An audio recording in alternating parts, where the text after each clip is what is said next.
It's a beautifully focused concert program. The key event that has to be borne in mind for all of this is the second failure of Beethoven's only opera in March 1806. He wanted to call it Leonora. The title Fidelia was forced on him.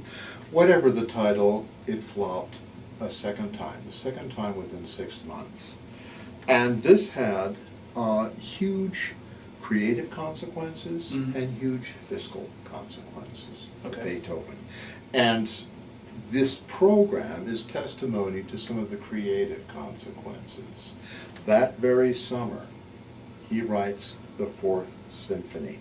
The Fourth Symphony, whose slow introduction opens in the same air of mystery and harmonic irresolution that characterizes the beginning of the Prisoner's Chorus in the opera, same key by the way. The Fourth Symphony, whose finale theme, that motu perpetuo, is a direct steal from the bass line at the end of Pizarro's second aria of Revenge, Auf euch nur will ich bauen, which was cut for the 1814 version.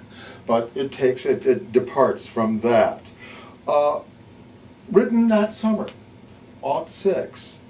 By December, Beethoven was hard at work on the violin concerto, which had been requested by his friend Franz Clement, who led the orchestra at the theater that his opera had failed in. Right. And here the connections are even more striking.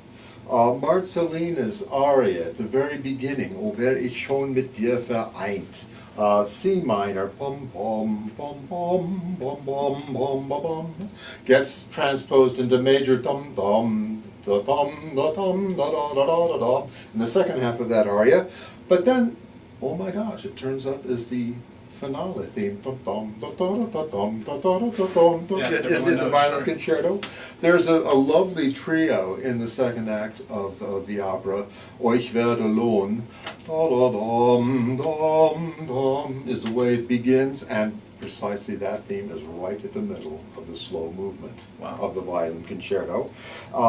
The wonderful quartet Mir ist so wunderbar, which is set up as a sort of chaconne-like set of variations in the first act, sets a pattern for the structure of the larghetto in the violin concerto.